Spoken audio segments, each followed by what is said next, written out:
ಸ್ನೇಹಿತರೆ, timeline tiles ಚಾನಲ್ಗೆ ಸ್ವಾಗತ, ಸುಸ್ವಾಗತ. ಸ್ನೇಹಿತರೆ, ಭಾರತದ ಇತಿಹಾಸದಲ್ಲಿ ಅದೆಷ್ಟೋ ವೀರ ಅರಸರು ಬಂದು ಹೋಗ್ತಾರೆ. ಬಲಾಢ್ಯ ಸಾಮ್ರಾಜ್ಯಗಳನ್ನು ಕಟ್ತಾರೆ, ನೆತ್ತರನ್ನು ಹರಿಸ್ತಾರೆ, ಶಾಂತಿಯನ್ನು ಸಹ ಕಾಪಾಡ್ತಾರೆ, ಶಿಲೆಗಳಿಂದ ಅದ್ಭುತ ಕಲೆಯನ್ನು ಹೊರತರ್ತಾರೆ, ಕತ್ತಿಯನ್ನು ತಿರುಗಿಸಿದಷ್ಟೇ ಅದ್ಭುತವಾಗಿ ಪ್ರೀತಿ ಪ್ರೇಮವನ್ನು ಸಹ ಹಂಚುತ್ತಾರೆ. ಇವತ್ತು ನಾವು ಹೇಳೋಕ್ಕೆ ಹೋಗ್ತಾ ಇರೋದು ಅಂತಹುದೇ ಒಬ್ಬ ರಾಜನ ಬಗ್ಗೆ, ಅವನ ಶೌರ್ಯದ ಬಗ್ಗೆ ಹಾಗೂ ಅವನು ಉಳಿಸಿ ಹೋದ ಪ್ರೇಮ ಕಾವ್ಯದ ಬಗ್ಗೆ. ಅವನ ಹೆಸರು ವಿಷ್ಣುವರ್ಧನ. ಅದು 11ನೇ ಶತಮಾನ. ಆಗ ಭಾರತದಲ್ಲಿ ಕರ್ನಾಟಕ ಅನ್ನೋ ರಾಜ್ಯ ಇರಲಿಲ್ಲ. ಆ ರಾಜ್ಯದ ಗಡಿಗಳನ್ನು ಅನೇಕ ರಾಜಮನೆತನಗಳು ಹಂಚಿಕೊಂಡು ಆಳ್ತಾ ಇದ್ದವು. ಅವರೆಲ್ಲರ ಜೊತೆ ಈ ನೆಲವನ್ನು ಆಳ್ತಾ ಇದ್ದ ರಾಜಮನೆತನಗಳ ಪೈಕಿ ಹೊಯ್ಸಳ ಮನೆತನ ಕೂಡ ಒಂದು. ಕನ್ನಡ ನಾಡಿಗೆ ಅದ್ಭುತ ಕೊಡುಗೆಗಳನ್ನು ನೀಡಿದವರಲ್ಲಿ ಪ್ರಮುಖರು ಈ ಹೊಯ್ಸಳರು. ಅವರು ನಿರ್ಮಿಸಿದ ದೇವಾಲಯಗಳು, ವಾಸ್ತುಶಿಲ್ಪಗಳು ಈ ನಾಡಿನ ಹಿರಿಮೆಯನ್ನು ಹೆಚ್ಚಿಸಿದ್ದು ಸುಳ್ಳಲ್ಲ. ದ್ವಾರ ಸಮುದ್ರವನ್ನು ರಾಜಧಾನಿಯಾಗಿ ಮಾಡಿಕೊಂಡು ಆಳ್ತಾ ಇದ್ದ ಹೊಯ್ಸಳರ ಮೂಲ ನೆಲೆ ಇರೋದು ದಟ್ಟ ಅರಣ್ಯದ ಮಧ್ಯದ ಪುಟ್ಟ ಹಳ್ಳಿಯೊಂದರಲ್ಲಿ. ಹೊಯ್ಸಳ ವಂಶದ ಸ್ಥಾಪಕ ಸಳ. ಇವತ್ತಿನ ಚಿಕ್ಕಮಗಳೂರಿನ ಮೂಡುಗೆರೆ ತಾಲೂಕಿನ ಅಂಗಡಿ ಅನ್ನೋ ಗ್ರಾಮನೇ ಹೊಯ್ಸಳ ಸಾಮ್ರಾಜ್ಯ ಉದಯಿಸಿದ ಜಾಗ ಅಂತ ಹೇಳ್ತಾರೆ. ಹೊಯ್ಸಳ ವಂಶದ ಉಗಮದ ಬಗ್ಗೆ ಇರುವ ಜಾನಪದ ಕಥೆಗಳು ತುಂಬ ರೋಚಕವಾಗಿವೆ. ಅದು ಕ್ರಿಸ್ತಶಕ 10ನೇ ಶತಮಾನ. ಹೊಯ್ಸಳರ ಮೂಲ ಪುರುಷ ಸಳ ಜೈನ ಮುನಿ ಸುದತ್ತಾಚಾರ್ಯರ ಶಿಷ್ಯನಾಗಿದ್ದ. ಅಂಗಡಿ ಗ್ರಾಮದಲ್ಲಿರೋ ದೇವಿಯ ದೇವಾಲಯದ ಸಮೀಪ ಸುದತ್ತಾಚಾರ್ಯರ ಗುರುಕುಲ ಇತ್ತು. ಒಂದಿನ ಅಲ್ಲಿಗೆ ಹುಲಿಯೊಂದು ನುಗ್ಗಿ ಬರುತ್ತೆ. ಆ ಹುಲಿಯನ್ನು ಕೊಲ್ಲುವಂತೆ ಸುದತ್ತಾಚಾರ್ಯರು ಸಳನಿಗೆ ಹೇಳ್ತಾರೆ. ಗುರುಗಳ ಮಾತಿನಂತೆ ಸಳ ಆ ಹುಲಿಯನ್ನು ಕೊಲ್ತಾನೆ. ಆಗ ಸುದತ್ತಾಚಾರ್ಯರು ನೀನೊಂದು ರಾಜ್ಯ ಸ್ಥಾಪನೆ ಮಾಡುವಂತ ಸಳನಿಗೆ ಹೇಳ್ತಾರೆ. ಹೀಗೆ ಗುರುಗಳ ಮಾತಿನಂತೆ ಅಂಗಡಿ ಹಾಗೂ ಸುತ್ತಮುತ್ತಲಿನ ಪ್ರದೇಶಗಳನ್ನು ಸೇರಿಸಿಕೊಂಡು ಸಳ ಹೊಯ್ಸಳ ವಂಶವನ್ನು ಸ್ಥಾಪಿಸಿಯೇ ಬಿಡ್ತಾನೆ. ಇದು ಹೊಯ್ಸಳ ವಂಶದ ಸ್ಥಾಪನೆ ಬಗ್ಗೆ ಇರೋ ಜಾನಪದ ಕಥೆ. ಹುಲಿಯನ್ನು ಹೊಯ್ದ ಸಳ ಅಂದರೆ ಹುಲಿಯನ್ನು ಕೊಂದ ಸಳ. ಹೀಗಾಗಿ ಅದು ಹೊಯ್ಸಳ ವಂಶ ಆಯಿತು ಅಂತ ಹೇಳಲಾಗುತ್ತೆ. ಹೀಗೆ ಅಲ್ಲಿಂದ 3 ಶತಮಾನಗಳ ತನಕ ಆಳಿದ್ದ ಹೊಯ್ಸಳರು ಕನ್ನಡ ನಾಡಿಗೆ ಬಹುದೊಡ್ಡ ಕೊಡುಗೆಗಳನ್ನು ನೀಡಿದರು.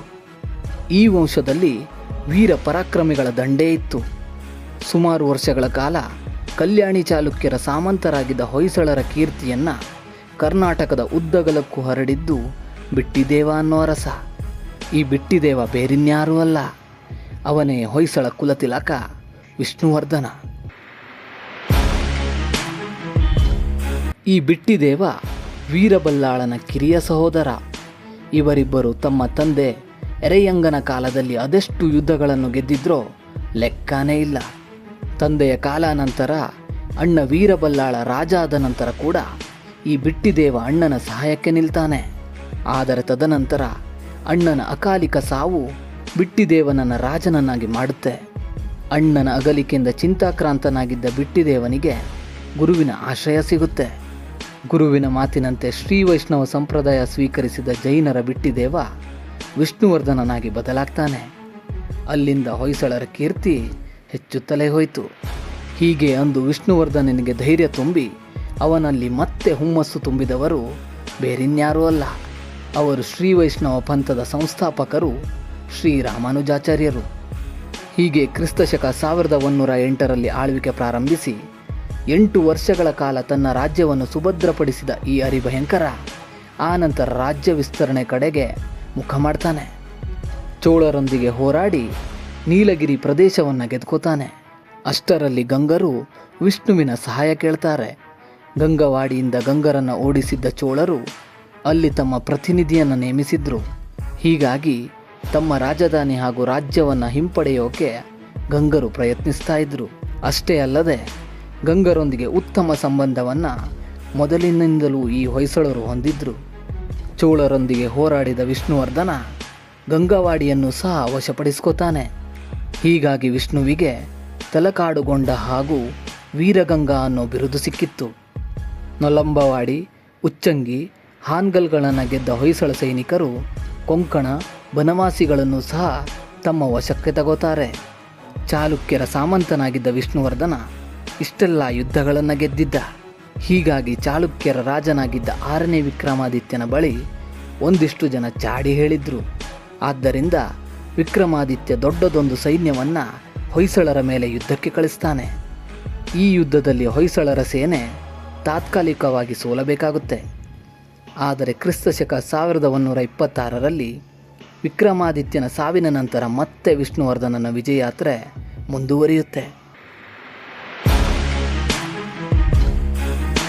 ಇದಿಷ್ಟು ವಿಷ್ಣುವಿನ ಸಾಹಸ ಕಥೆಗಳು. ಆದರೆ ಆತ ಕೇವಲ ಒಬ್ಬ ಯೋಧನಾಗಿರಲಿಲ್ಲ, ಅವನೊಬ್ಬ ಶ್ರೇಷ್ಠ ಆಡಳಿತಗಾರನೂ ಸಹ ಆಗಿದ್ದ. ಅವನಲ್ಲಿ ಅತಿ ಮಧುರ ಪ್ರೀತಿಯೊಂದಿತ್ತು.